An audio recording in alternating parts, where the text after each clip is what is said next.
Hello, members and friends of St. Paul's Episcopal Church. My name is Paul Klemme. I'm the Director of Music Ministries here. I'm coming to you today with another music ministry message. The one thing that I'm very excited about this year is that we're starting our 2020-21 Evensong Concert series on October the 4th. They will have to be streamed on YouTube, and that's where you found us here. So remember on October 4 to come to St. Paul's YouTube channel, and there you will hear our first concert. I get to play this beautiful organ that you see in the background, and I've invited Bryce Schmidt and also Jeff Snyder to play a concert for 2 trumpets and organ. On that concert, you'll hear me play a couple of solos, and then there'll be a combination of organ with 1 trumpet or organ with 2 trumpets. And Bryce and Jeff will actually be playing different horns themselves. And I thought it would be a wonderful chance for you to hear the trumpet up close, to hear Bryce talk a little bit about the history of the trumpet from its very beginning and how it has evolved, how the construction of the trumpet has evolved, and where we are today. And so Bryce has 3 different instruments, and so I'm very, very pleased to welcome Bryce Schmidt to be a part of this music ministry message. Bryce is a native of Salem, grew up here, went to high school here, and then went to my alma mater, University of Michigan, and also to the University of Southern California. I'm so glad that he is home to do this concert with us. So I'm going to bring Bryce onto the platform and have him talk about the trumpet. Thank you, Paul. Guys, I'm very excited to be here today. I do live in Los Angeles right now, and I play and freelance in Los Angeles, and as of right now, there is no work down there. So thankful to you and to Paul. It's great to be able to be here, to be home, and to be able to play for an audience that I deeply care about. And on that note, I wanted to kind of give you guys a brief history on the trumpet. We know the earliest trumpets were found in King Tutankhamun's tomb, and we also know of trumpets in the general term in the South China Sea on ancient ships. And really it's been used for all sorts of different purposes, to mark military advancements and calls and signals, to also be used as a way to inform other groups of positioning and all that sort of stuff. And really, as mankind has progressed, so has the trumpet. And we saw a big development during the Middle Ages and up through the Renaissance in our ability to manipulate and use metal. And at that time then, we went from using things of nature, such as horns from sheep or cattle, or carved out pieces of wood and whatnot as trumpets, to using metal like this. And at the time, we experimented with all sorts of different metals. Eventually, we kind of settled in on this idea of using brass, as it's a pretty malleable metal. Developed what's called the Natural Trumpet.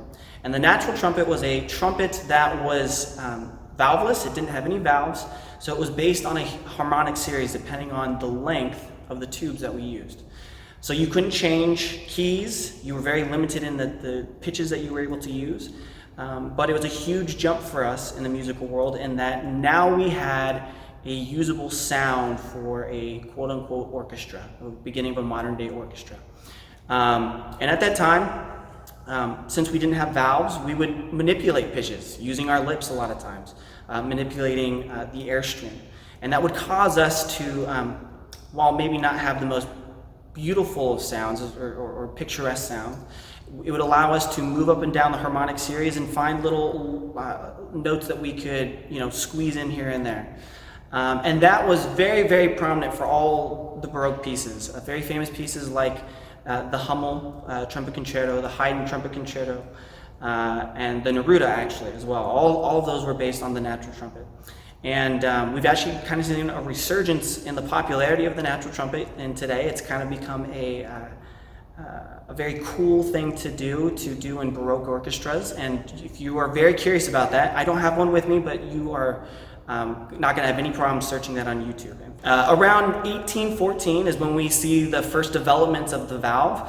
And at that time it was a rotary valve. And a rotary valve, a lot of times you'll see it in today's, if you go watch high schoolers play, a lot of tubas have rotary valves. But instead of being a piston, which is upright like this, it's actually kind of off to the side, and the valve circulates sideways, giving us different chambers that the air then goes through and gives us different notes. And with that development, opened up a whole new world of what pitches we could play, of what sounds were not just acceptable, but now crystal clear. And it opened up a whole new repertoire for us as trumpet players. No longer just mimicked the timpani, we now became melody lines. And that was huge. That was a huge development for us as trumpet players. Now, as that continued on, around 1938, I believe, at the early part of the 20th century, we saw the development of the piston valve trumpet. And this again was another big game changer for us in that now we had a more direct sound. The piston valve changed the sound concept and allowed us to become more at the fore, or more in front of everything else. We projected much better. And this was huge, not just from a sound perspective, but also from a technical perspective. It allowed us to start being able to become virtuosos in a lot of ways. And famous players like Alan Vizzuti have taken this to the next level. And it's been a great joy to be able to take this challenge on myself as I grow up and go through this musical challenge.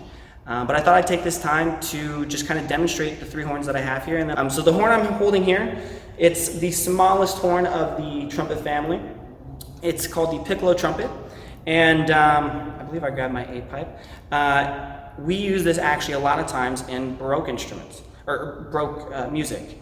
And so this is kind of our little quote-unquote cheat for the natural trumpet.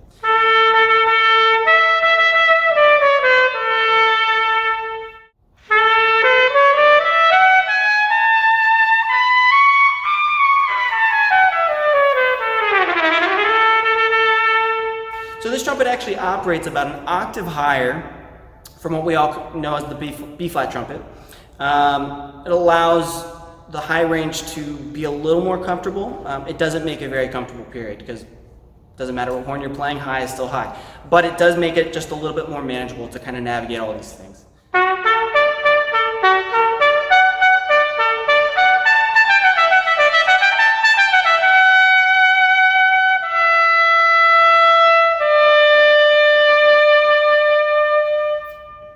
So that would be Bach's Magnificat. All right, moving on to the next trumpet in our family here. We'll move down in key to the C trumpet. And the C trumpet really doesn't get enough use in today's high school days. But this is my main horn. Whether I'm playing on a session in LA on a film score or something, or I'm playing with the LA Phil, or I'm playing with any other regional orchestra, and even church gigs, this is the horn I use on a regular basis. But anyways, this horn, it does everything.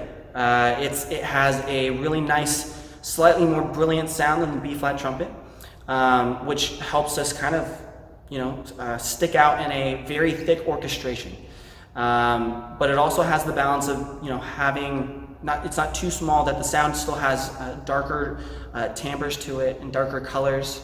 And that allows us to, play within the section, play within the orchestral sound, and to give you a little bit of that, play just the opening of pictures.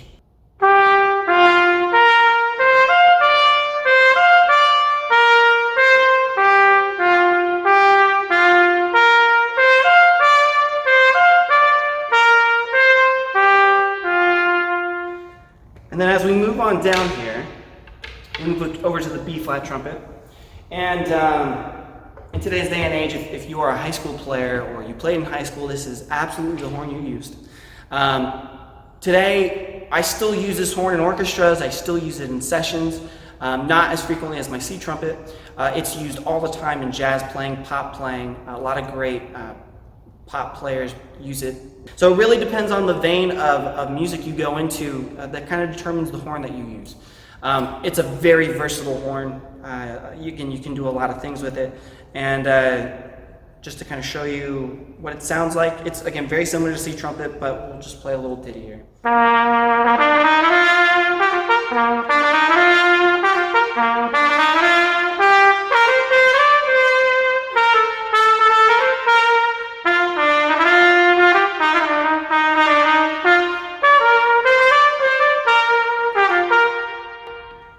And there you are. Thanks for coming and watching this, and hope you guys enjoy the rest of your day.